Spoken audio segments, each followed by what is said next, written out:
y esto es el tercer departamental. Buenos días. Mi nombre es López Blancas Alan Ernesto y comenzaré hablándoles sobre la Constitución Política de los Estados Unidos Mexicanos. La Constitución es la ley fundamental, es la carta magna que rige actualmente el país. Esta fija los límites entre las relaciones del poder legislativo, ejecutivo y judicial, estableciendo las bases para su gobierno, así como para garantizar también determinados derechos para el pueblo. Esta rige sobre todo y todos los que vivan o visiten el país, por lo cual una ley constitucional tiene mucho más peso que una ley estatal o municipal. Tal como dicta el artículo 89 de la Constitución, el presidente tiene la facultad de celebrar, suspender, modificar o terminar un tratado internacional. Pero, ¿qué es un tratado internacional? Bueno, pues este es un convenio celebrado por escrito entre el gobierno mexicano y uno o varios sujetos de derecho internacional público, o sea, países que asumen un compromiso en materias específicas. Por ejemplo, el TLC es un acuerdo entre países que tienen preferencias arancelarias mutuas y una reducción de barreras no arancelarias al comercio exterior. Dichos acuerdos solo tienen validez dentro del territorio nacional de los países involucrados, por lo cual, para efectos fiscales se entenderá como a México, a lo que conforme al concepto del CPU, integra el territorio nacional y la zona económica situada en el mar territorial, tal como establece el artículo 8 del Código Fiscal de la Federación. Mismo documento que establece cómo se ejecutarán las resoluciones fiscales y los recursos administrativos, además de indicar el sistema para resolver situaciones presentadas ante el Tribunal Fiscal de la Federación, mismo que sirve para demandar la anulación de un acto que se considera ilegal. Asimismo, el Código Fiscal de la Federación sirve como complemento para la ley aduanera y su reglamento. Dicho documento rige para todo lo relativo a la aduana, desde el proceso del despacho hasta las infracciones y sanciones relacionadas al tráfico ilegal de mercancías, al desvío de las rutas de transporte de los productos, a irregularidades en los pedimentos de mercancía y como tal a toda la regulación de la entrada y salida de mercancías del territorio nacional. Cada vez que se quiera importar o exportar mercancía, se deberá pagar unas contribuciones o cuotas compensatorias, las cuales son impuestos que deben pagar o abonar según su clasificación arancelaria correspondiente. Por otra parte, tenemos las regulaciones o restricciones no arancelarias, las cuales son contribuciones que el gobierno utiliza para poner trabas al comercio exterior con el fin de proteger la industria y la producción nacional.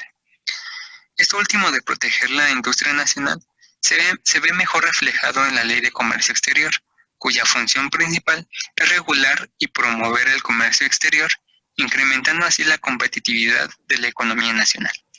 Para ello existe una Comisión de Comercio Exterior que emite su opinión sobre asuntos de esta índole. Las regulaciones se llevan a cabo por medio de los aranceles, los cuales pueden ser al valore, que se refiere a un porcentaje del valor del producto, específicos, los cuales se determinan en kilos, litros o metros, o mixtos, uno que es un poco de ambos, así como el uso de los conceptos de cupo, que solo permiten pasar un cierto porcentaje de mercancía por la aduana, y estacionalidad, que limita al exportador pasar mercancía en solo temporadas específicas. Bueno, a continuación mi compañero les va a proseguir explicando los temas que siguen. Bueno, yo soy el alumno Alan Cristalinas. Yo voy a hablar un poco en estos momentos sobre las reglas de carácter general en materia de comercio exterior, que prácticamente se trata de la publicación anual que realiza el SAT, la cual tiene por objetivo dar a conocer las reglas establecidas que establezcan disposiciones de carácter general en el ámbito de competencia de la Secretaría de Economía. Entonces, simplemente es una publicación la cual trata de dar a conocer los decretos, reglamentos, acuerdos y demás ordenamientos generales de su competencia. Después tenemos el reglamento interno del Servicio de Administración Tributaria, que en pocas palabras, es el conjunto de disposiciones internas de cada organización que también tiene, bueno, también se puede decir que es el medio por el cual el empleador estipula las obligaciones y prohibiciones de los trabajadores. El SAT se encarga principalmente de la recaudación de impuestos en México y este facilita e incentiva el cumplimiento voluntario de pagos, del pago de los mismos.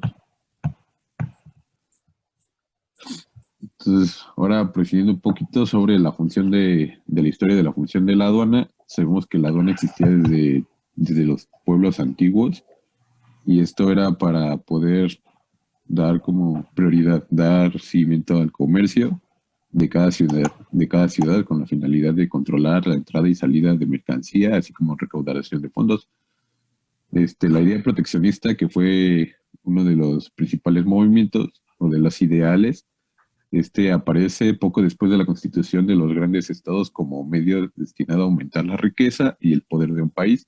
Esta idea proviene de los principios que inspiraron la política de Cromwell y de Colbert. Y tenemos que también Colbert hizo que el pueblo participara más en la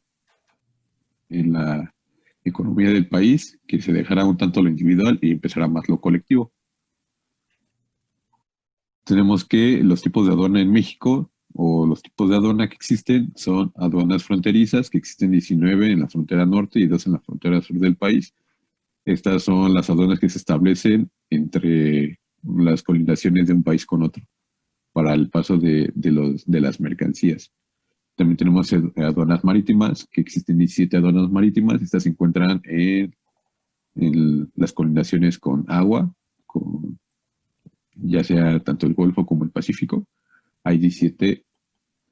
Y tenemos aduanas interiores, que existen 11 aduanas interiores, se encuentran cerca de los centros de producción y distribución. La mayoría de ellas están subutilizadas, o sea, no están al 100% de su uso, y estas se encuentran principalmente para facilitar a las empresas el movimiento de sus productos. En total hay 49 y en todo el país. Tenemos ahora lo que es el despacho aduanal. El despacho aduanal simplemente es el conjunto de pasos y formalidades para poder desaduanizar las mercancías de comercio exterior, las cuales deben ser cumplidos por los agentes aduanales, los importadores, los exportadores, consignatarios o de las mercancías. Estas se encuentran, o principalmente estos son los formularios que tiene que realizar una persona para poder, como menciona ahí, desaduanizar o poder sacar de la aduana un producto. Tenemos que los actores de despacho aduanero pueden ser importador, aduana, agente o apoderado aduanal, recinto fiscalizado, bancos, prevalidadores y dictaminador aduanero. Por mi parte ha sido todo. Y sí, le doy la palabra a mi compañero. Bueno, buenos días compañeros. A continuación, yo, Enrique Romero, les voy a hablar un poco de los regímenes aduaneros. Son un conjunto de operaciones orientadas para dar un destino aduanero específico a la mercancía en base a la declaración que el interesado presente. Los regímenes aduaneros que operamos en el de tráfico de importación y exportación aquí en el país son los siguientes. Está el definitivo, que es cuando son importados para su consumo en el territorio nacional o saldrán del país por tiempo indefinido. Luego sigue el temporal. Se utiliza en el caso de las mercancías que estarán por un tiempo limitado en el país para su exhibición o demostración en ferias o exposiciones. Estos no pagan impuestos al comercio exterior ni cuotas compensatorias, pero sí deben cumplir con las restricciones y regulaciones no arancelarias aplicables. A continuación está el depósito fiscal. Es el almacenamiento de mercancías extranjeras o nacionales en instalaciones autorizadas por el Servicio de Aduanas y donde permanecerán hasta que sean pagados los impuestos aplicables. Tránsito de mercancías. Este régimen autoriza el traslado de los productos de importación o exportación de un puesto aduanal a otro. Luego sigue elaboración, transformación o reparación en un recinto fiscalizado. Este se utiliza en el caso de mercancías de procedencia nacional o extranjera que requieran someterse a alguno de los procedimientos para ser regresadas posteriormente al exterior. El último es recinto fiscalizado estratégico. Es la habilitación de instalaciones donde las mercancías nacionales, extranjeras o nacionalizadas se someten a almacenamiento, custodia, distribución, exhibición, venta, elaboración, transformación o reparación. A continuación, el SAI M3. El SAI M3, o Sistema de Automatización Aduanera, es un sistema de cómputo desarrollado por la Administración General de Aduanas, en el que se concretan todas las operaciones que se realizan en las distintas aduanas del país en tiempo real, diseñado bajo los estándares establecidos por la Secretaría de Hacienda y Crédito Público para la elaboración y validación de pedimentos de importación, exportación, embarque parcial, complementarios, consolidados, tránsito, rectificaciones y extracción, entre otros. Conformado por una serie de registros sobre los cuales se va ejecutando una revisión electrónica de la información que se declara en pedimento, sobre las cuales se detecta inconsistencias o bien se aprueba la operación a través de una firma de validación. Sus funciones son: respalda las operaciones presentadas a despacho aduanero en tiempo real, valida la información declarada en los pedimentos, integra información necesaria para el control y auditoría de la operación, para la toma de decisiones a nivel aduana y recopila información estadística, homologa procedimientos aduanales y estandariza criterios jurídicos.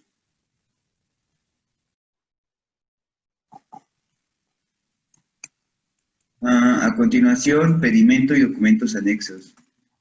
El pedimento es un documento fiscal que sirve para demostrar quién o quiénes han pagado todas las contribuciones ante el SAT por la entrada o salida de mercancías de comercio exterior o interior hacia adentro o hacia afuera del territorio nacional. En este documento se asientan datos importantes como son el nombre del importador, la aduana de arribo de las mercancías, el régimen aduanero, fracciones arancelarias, el origen de las mercancías, cantidades y unidades de medida, valor comercial de las mercancías, los Incoterms, restricciones y regulaciones no arancelarias, entre otros datos. Este documento lo emite la aduana a la que es enviada la mercancía y también sirve para comprobar su estancia legal.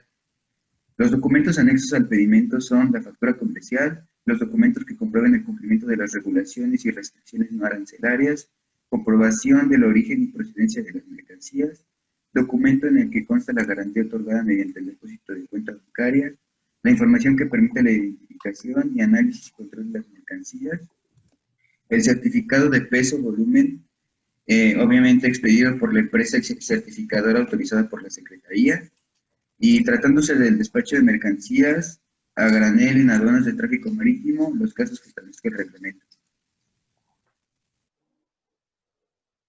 Incoterms.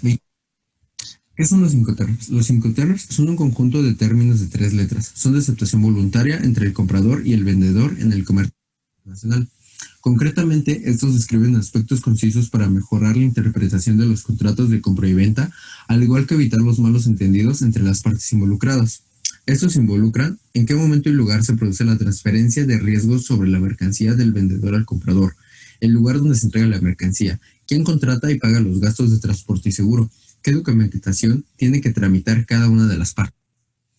Existen 2 tipos de Incoterms.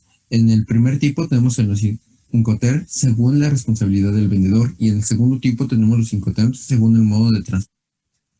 En los términos C, el vendedor contrata o asume el costo del transporte principal, pero no es de riesgo por pérdida de daño, que será por cuenta del comprador desde el momento en el que se realiza la entrega al primer transportista del país de origen. Existen 4 tipos: CFR, Cost and the Freight, que significa costo y flete; CPT, Courier Paid to, transporte pagado hasta; CIF, Cost, Insurance and the Freight, coste, seguro y flete; CIP, Courier and Insurance Paid to, transporte y seguro pagado.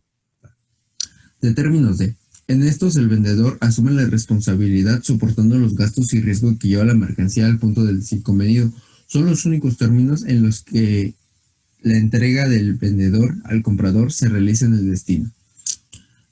DAP, Delivered at the Place, que significa entregado en lugar. DDP, Delivered at the Paid, que significa entregado con hechos pagados, lugar de destino convenido. DPU, Delivered at the Place Unloaded, que significa entregado en el lugar descargado. Incoterms según el modo de transporte. Otro elemento a tener en cuenta a la hora de valorar Incoterms son los modos de transporte utilizados. Podemos distinguir dos tipos: multimodales, que intervienen más de un modo de transporte, y marítimos y vías navegables. Únicamente intervienen un único modo de transporte en el marítimo. Multimodales. EXW, en fábrica. CFA, francotransportista. CPT, transporte pagado hasta. CIP, transporte seguro hasta. DAP, entregado en el lugar.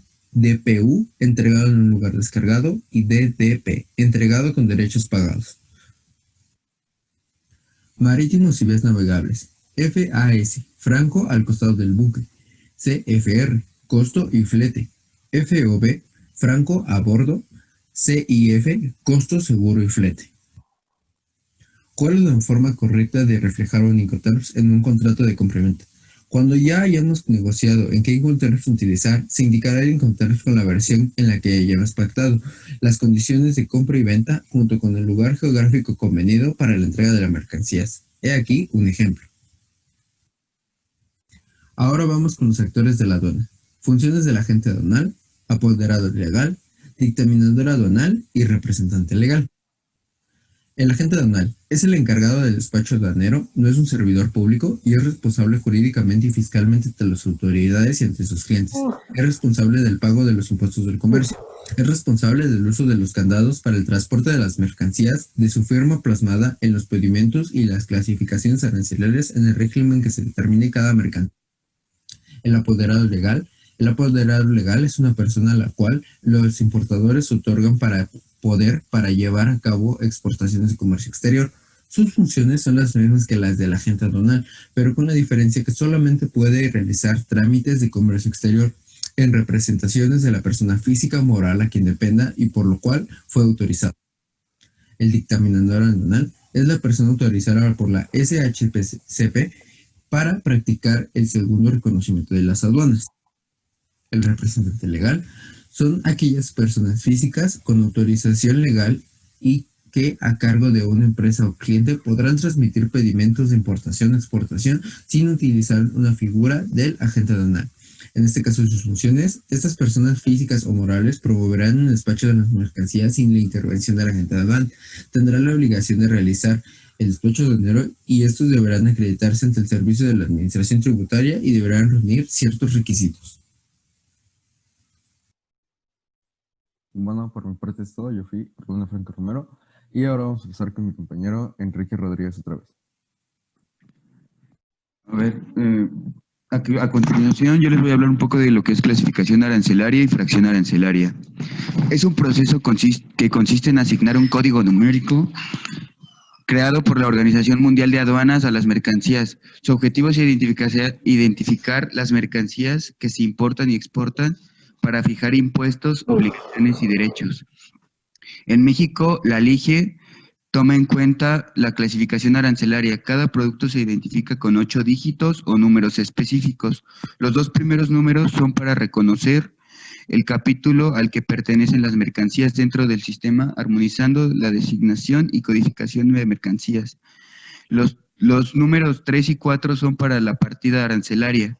Los dígitos 5 y 6 son para conocer la subpartida arancelaria. Los últimos 2 dígitos, 7 y 8, se aplican de forma local en México.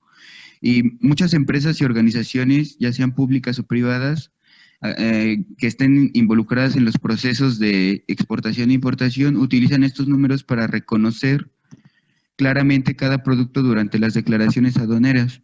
La fracción arancelaria es muy importante para las empresas porque la usan para pagar impuestos, comprobar el origen de su mercancía y aplicar tratos preferenciales. El valor de la mercancía. Este se basa en criterios simples y equitativos que tienen en cuenta las prácticas comerciales de todos los países, con la finalidad de obtener impuestos, brindar un nivel de protección a la industria nacional y a los importadores que actúan de buena fe, para garantizar la sana competencia entre mercancías extranjeras y nacionales de cada país.